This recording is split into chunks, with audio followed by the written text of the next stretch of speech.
Hey everybody, welcome to Slash Bash, where today I am bringing you another Choosing Beggar Reddit video. If you are new to the channel, then subscribe, and help me get to that 5,000 subscriber mark. In our first story, a Choosing Beggar influencer wants to trade exposure for ammunition. I am thinking he might be moving into straight holdups. Let's jump right in. So this happened to me this afternoon on the phone. I cast bullets for reloading in the winter. It gives me something to do. I don't reload ammunition normally, just cast the projectiles, but I do reload 22 caliber rounds because they require no special equipment. Most people don't realize you can reload them. I'm the only one that does it around here, and there is a supply shortage. There mostly always is. So this guy calls me wanting to cast and reload around 4,000 rounds of 22 caliber. Now the new cost for 22 caliber ammunition is about 25 to 30 cents a round. He had everything I would need, casings, lead, and the powder paste that goes in it. I have my own molds. Even better for me is that the lead he had to use was old wheel weights. A 22 caliber round uses hard lead, like the wheel weights are, so there is no need to do anything besides remove the tin, which is a simple process for me to do. I quoted him at 10 cents a round. It would take me 2 days to complete the order, but in a few hours after I started, I would make and give him 10 rounds for testing, free of charge. That way he could make sure I was doing it correctly. His response was to ask me why I was charging him 10 cents a round when he is providing everything. I told him if he wasn't providing all the materials, it would cost him 17 cents a round. For a while, he didn't seem to grasp why I was charging him for my work, but after a little while, he dropped the real reason for not wanting to pay. He has a YouTube channel, and if I did the work for him for free... I stopped him right there. I told him straight off it was 10 cents a round, period. No negotiation, no exposure, no Instagram. I simply didn't care.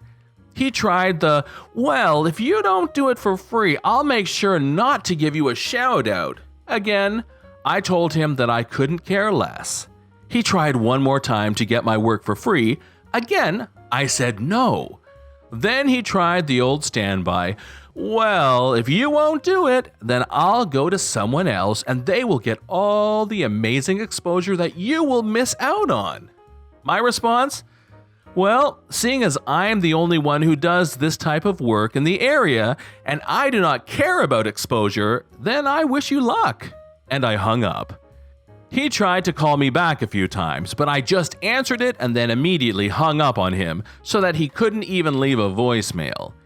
He wanted me to clean 4,000 cases, mold 4,000 projectiles, apply power paste to them all, place the projectile and crimp the case, all for exposure. Now, I can honestly say I know how the artists feel when one of these people message them wanting free art, because reloading is an art form. In story number 2, we have a choosing beggar who needs a phone. Any phone. He'll be satisfied with that, right? A few months back, I saw a post in a local buy and sell group about a guy who needed a phone. He said he was trying to find a cheap phone. He suffered a severe leg injury a while back, causing him to lose his job, home, and a lot of his belongings. He just needed any kind of phone so he could be contacted for job interviews to get back on his feet.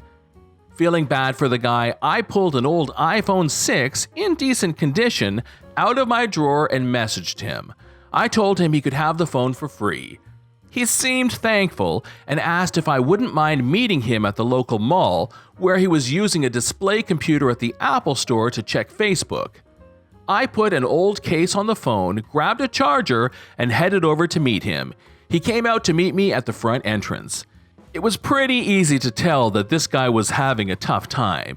He looked unkempt, in his mid-20s, wearing a pair of torn, stained sweatpants and a thin coat a size too small. He limped over to my car where I handed him the phone. He thanked me over and over, offering to pay me back when he got money or shovel my driveway for me. Not really wanting to tell this guy where I live, and knowing he's poor and hurt, I told him that it was okay, and just to take care of himself, then give back to those less fortunate when he could. He told me he'd add me on Facebook and message me if he ended up getting a job. We went on our separate ways. I got a message from him about a week later, expecting him to let me know that he got a job or found a place to stay. Instead, he was asking me for money. He told me he needed $60 to pay for a background check and documentation needed to get back to work. To be honest, apart from having just $20 to my name at the time, I wasn't interested in handing over $60 to a random dude at all. I did my little part already. It's not my responsibility to provide for him. I told him that I didn't have any money and wished him luck. He then said, "Can you at least give me $40, man? The check and documents actually just cost $40. I was going to use the other $20 for smokes. I'll pay you back when I get a job." I told him no again, stating that I didn't have any money. He instantly got angry, saying, "I saw the silver rings on your fingers and the nice car you pulled up in. I know you got money, man. If you don't care enough or don't want to give it to me, just tell me." My 2 rings were a gift from my mom and my girlfriend. My car is a 2010 Dodge Charger with 216,000 kilometers that I bought for $5,000 after my grandma lost her license and gave her car to me. I sold it for the Dodge as it was far bigger and better suited for me than her little Suzuki 4-wheel drive hatchback. I told him it's not my responsibility to pay for his stuff. I wasn't giving him any money, so he removed me and blocked me. He must have unblocked me later. I saw a post of his in a buy and sell group last week. It was a picture of a shattered iPhone 6. My iPhone 6. He dropped the phone and broke it, and was also looking for a place to stay for the night. As far as I know, he still hasn't gotten a job, which shouldn't be that hard. My local Walmart hires anyone. In today's final story, we have a choosing beggar coworker who thinks if you have brought food into the office in the past, then you are obligated to cater for her. I work in a hospital. I enjoy cooking and sometimes I will bring in food for my coworkers. On the weekends, I generally bring in a few dishes for the potluck, and I will sometimes make plates for people on their birthday for those people I'm closest to. Enter Choosing Beggar, who, mind you, I've said maybe 3 words to in my life. "You're the one that cooked for Bob's birthday, right?" "Yep, it looked amazing." "Oh, thank you so much." Anyway, my birthday is on Monday and I wanted to request some food. I was thinking steak tips with like mashed potatoes or something. Definitely something fancy. And of course, some sort of dessert or cake. Well, I don't usually work on Mondays and steak tips are kind of expensive. Can't you just drop it off? It's for my birthday. I live 40 minutes away. I don't want to do that. What if I make you a cake for the potluck on Sunday? But then I have to share it with everyone else, and it's my birthday. Can't you just work on Monday instead so that I can have food on my actual birthday? I can't change my schedule for something like this. I'm sorry.